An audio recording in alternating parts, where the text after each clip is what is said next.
प्यारे विद्यार्थियों, आज मैं आपको देश की, समाज की अर्थव्यवस्था के बारे में कुछ जरूरी बातें बताना चाहता हूं।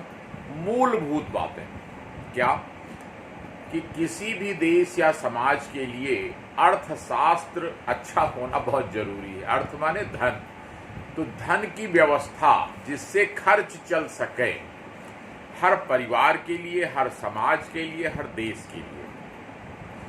अब बच्चों, अपने देश की अगर हालत देखें तो यहाँ पर मूलतः आज से 100 साल पहले, 200 साल पहले लगातार केवल कृषि आधारित अर्थव्यवस्था थी। यानी गांव में, खेतों में गल्ला पैदा होता था, उसी गल्ले का एक हिस्सा बेचकर लोग अपनी जरूरत की चीजें पूरी कर लेते थे, कपड़ा ले लेते थे या मजदूरी दे करके अपना मकान बनवा लेते थे। यही मूलभूत जरूरतें थी। केवल दो चीज, गल्ला पैदा करते थे और उसको बेचकर एक हिस्से से कपड़ा ले लेते थे। और इतना गरीब देश था हमारा, अंग्रेजों ने इतना चूस डाला इसको कि और कोई तरक्की खास नहीं होने दी। सारी तरक्की इंग्लैंड में करते थे और हमारे देश में न वैज्ञानिक तरक्की हो पाती थी, ना औद्योगिक, ना व्यावसायिक। शोषण करते थे केवल। यहाँ का जो वन की लकड़ी और यहाँ के मसाले और यहाँ की चीनी, वो सब उठा ले जाते थे और उसके बदले में साइकिल दे देते थे, पिने दे देते थे। ये था हमारे देश का अर्थशास्त्र। अब दोस्तों, जैसे जैसे देश की आज़ादी आई तो दूसरे देशों के प्रभाव से और लोगों के प्रयास से देश की तरक्की शुरू हुई। तो कृषि से जब समाज तरक्की करता है तो वो सबसे पहले उद्योग और व्यवसाय की तरफ जाता है। व्यवसाय का मतलब कि चीजों को एक जगह खरीद लेना, दूसरी जगह बेच देना, व्यापार कह लीजिए। लेकिन व्यापार से इतना तो फायदा होता है कि लोगों में आदान प्रदान हो जाने से चीजों की जरूरत पूरी होती है, लेकिन उससे भी ज्यादा जरूरी है किसी देश की तरक्की के लिए उद्योगों का बढ़ना। तो हमारे देश में पहले बहुत अच्छा उद्योग था। कपड़ा उद्योग इतना अच्छा था कि पूरी दुनिया में हमारे यहाँ का मलमल मशहूर था। लेकिन धीरे धीरे अंग्रेजों ने दबा दिया, कारीगरों के हाथ कटवा दिए, नील की खेती बंद करवा दिया कि यहाँ नहीं बनेगा। कपड़ा बनेगा तो ऑक्सफोर्ड में बनेगा, लिवरपूल में बनेगा, इंग्लैंड में बनेगा और सारी दुनिया में बिकेगा। तो दोस्तों, हमारे यहाँ धीरे धीरे कृषि से निकलकर लोग उद्योग धंधे में जाने लगे। अब आप अगर उद्योग का इतिहास देखेंगे तो जानते हैं, सबसे पहले टाटा जैसे, बिरला जैसे लोगों ने लोहे की फैक्ट्री लगाई। उससे जो लोहे की सामान बने, लोहा बना, उससे और तमाम मशीनें बनना शुरू हुई, कपड़ा बनना शुरू हुआ। अब इसके बाद अगला क्षेत्र होता है सेवा का। धीरे धीरे जैसे समय बीतता है तो कृषि में चूंकि अपने यहाँ आबादी बढ़ती गई। जानते हैं कितनी थी?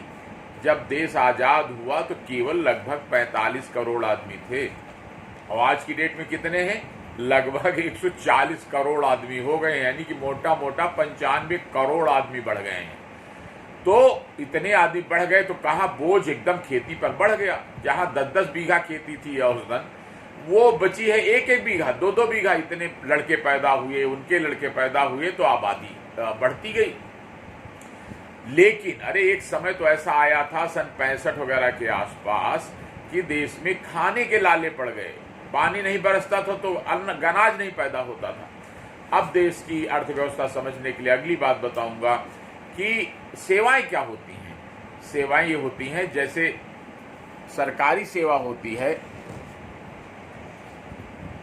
सरकारी सेवा होती है, प्राइवेट नौकरियां होती हैं, घरों में नौकरी होती हैं, फिर जितना ये अर्ध सरकारी सेक्टर में नौकरी होती हैं, और फिर दुकानों में जितना व्यवसाय होता है ये भी तो सेवा है, व्यापार होता है ये भी सेवा है। तो और उद्योग धंधे यानी कपड़ा उद्योग, चमड़ा उद्योग, लोहा उद्योग, टीन का उद्योग, जितने उद्योग धंधे हैं ये सब। अब इस समय आप जानते हैं लगभग 4 करोड़ लोग देश के बेरोजगार हैं। जब से कोरोना की समस्या हुई है तब से और बहुत ज़्यादा लोग बेरोजगार हो गए हैं। तो दोस्तों, जरूरत क्या है कि ज़्यादा से ज़्यादा लोगों को कृषि से निकालकर उद्योगों में और सेवाओं में लगाया जाए तो देश की अर्थव्यवस्था मजबूत हो। अब कहाँ लग सकते हैं? तो गांव-गांव में अभी भी जैसे फल बहुत होते हैं, अनाज होते हैं, लेकिन उनका संरक्षण करने का सिस्टम भी हमारा बड़ा कमजोर है। तो फल संरक्षण, अनाज का संरक्षण, फूड प्रोसेसिंग यानी अनाजों को प्रिजर्व करके रखना अलग अलग रूप में, जैसे देखा होगा आपने डबल रोटी बनती है, चावल से बहुत से आइटम बनते हैं, दालों से बहुत से आइटम बनते हैं, ये सब इसकी बड़ी जरूरत है। इसी तरह पशुपालन के क्षेत्र में भी बहुत स्कोप है कि गांव-गांव में अभी गाय भैंस, इसके दुग्ध उद्योग से अभी बहुत लोगों को रोजगार मिल सकता है। मत्स्य पालन और कुक्कुट पालन, इससे बहुत मिल सकता है। बहुत से उद्योग हैं। अब दोस्तों, मैं एक और आपको बात की तरफ ध्यान दिलाता हूँ। अर्थशास्त्र जो लोग पढ़ते हैं वो उनको जानना चाहिए आयात निर्यात का क्या मामला है। देश से जो सामान दूसरे देशों में जाता है उसको निर्यात कहते हैं, और जो बाहर से आता है उसको आयात कहते हैं। अब हमारे देश की अभी बड़ी भारी समस्या क्या है कि बहुत सारा सामान हम लोग विदेशों से मंगाते हैं। सबसे बड़ी दिक्कत, जरूरत क्या होती है कि जितनी गाड़ियां हमारी चलती हैं, मोटर गाड़ियां, ये सब इनका तेल ज्यादातर अरब, ईरान, इराक, ये जो देश हैं यहाँ से आता है। तो इसके कारण बहुत पैसा खर्च करना पड़ता है, और एक समझौता है कि जो बाहर से आएगा उसमें डॉलर में पेमेंट करना पड़ेगा। तो अब डॉलर हमारे पास इतने हैं नहीं, तो क्या होता है कि हमारे रुपए की कीमत घटती चली जाती है। आपने सुना होगा रुपए का अवमूल्यन हो गया। रुपए, एक डॉलर में जब आज से करीब 40 साल पहले मात्र 40 रुपए का एक डॉलर होता था, आज 70 रुपए का एक डॉलर है। तो ये क्यों घटता चला जा रहा है? क्योंकि हम उतनी चीजें बाहर, हम जो चीजें बनाते हैं उनकी उतनी डिमांड नहीं है विदेश में। हम लोग खेती के अनाज बनाते हैं, वो सस्ते बिकते हैं। चाय भेजते हैं, मसाले भेजते हैं, और विदेश से क्या मंगाते हैं कि बड़ी मशीनरी। जैसे अब एक जहाज, एक तोप, एक हेलीकॉप्टर, ये सब बड़ी महंगे महंगे सामान है। हम पीछे कहाँ छूट गए कि ये सामान हम लोग कम बनाए, और जबकि देश को जरूरत है ये सामान ज्यादा अगर बने तो तमाम विदेश में, अफ्रीकन कंट्रीज में, एशियन कंट्रीज में जो अभी पिछड़े हैं, वहां हम बड़े आसानी से ये सामान बेच करके विदेशी मुद्रा कमा सकते हैं। उससे हम देश का सबसे बड़ा जो खर्च है तेल का, यानी पेट्रोलियम, इसको पूरा कर सकते हैं। फिर मशीनों का खर्चा बहुत है। फिर बहुत से फैशनबाज लोग हैं, वो विदेशी सामान ही खरीदना पसंद करते हैं। तो इसके कारण हमारे रुपए की कीमत घटती चली जाती है। अब देश की बेरोजगारी, गरीबी पर बात की जाए कि बेरोजगारी इतनी क्यों हो जाती है? क्योंकि बहुत सारा सामान अमीर लोग जो फैक्ट्री मालिक हैं वो चाहते हैं कि अगर मशीन से बनाए तो सस्ता पड़ेगा। दूसरा, हड़ताल नहीं करेगी मशीन, मजदूर जो है हड़ताल कर देंगे, घेराव कर देंगे। तो जब लेबर यूनियन बन जाती हैं किसी देश में, जैसे सोवियत यूनियन रूस में बनी थी, तो वो देश कमजोर पड़ जाता है। वहां लड़ाई झगड़ा होने लगता है, मजदूर यूनियन बना के मालिक को मारने लगते हैं, तो उद्योग धंधे बंद हो जाते हैं। लेकिन फिर भी इतनी आबादी है तो आखिर इनका उपयोग क्या होगा? केवल फैक्ट्री खुल जाने से देश का भला थोड़ी होगा। अगर 4 करोड़ लोगों को रोजगार देना है तो तभी हो सकता है जब कुछ क्षेत्र रिजर्व किया जाए कि अब अगर हर काम बड़ी बड़ी फैक्ट्रियां कर देंगी, मान लो तेल निकालना, कितने लोग बेरोजगार हो गए हैं जरा जोड़िए। गांव में पहले लोहे के सामान लोहार बनाता था, तेल निकालता था, और सोनार जो था वो सोने की चीजें बनाता था, बढ़ई जो लकड़ी की चीजें बनाता था। अब वो सब गांव-गांव बेरोजगार हो गए हैं। अब वो हर काम बड़ी बड़ी फैक्ट्री से।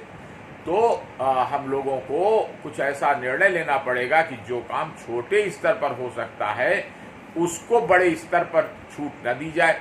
उद्योग धंधे खोलना है तो कहा जाए ठीक है, गर्डर बनाओ लोहे के, उसकी जरूरत है, छोटा गांव में नहीं बन सकता, तो बनाओ, हवाई जहाज बनाओ, बसें बनाओ।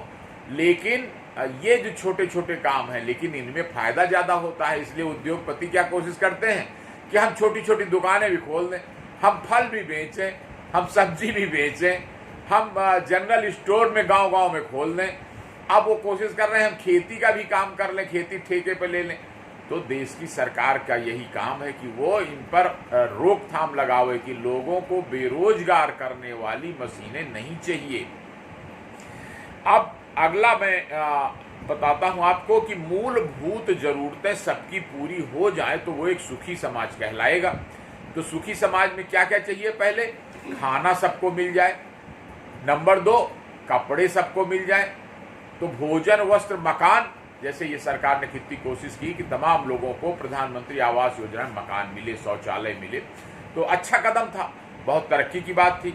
लेकिन अब इस आगे की बात है कि हर आदमी जब बीमार पड़े तो उसे दवाई मिल जाए और उसकी पढ़ाई का इंतजाम हो जाए, यानी देश में कोई भी बच्चा बिना पढ़ाई का न रह जाए, बिना दवाई का न रह जाए। अभी कोरोना में हम लोगों ने देखा कि हमारे देश में स्वास्थ्य सेवाएं भी कमजोर थी, तमाम दिक्कत हो रही थी, बेड की कमी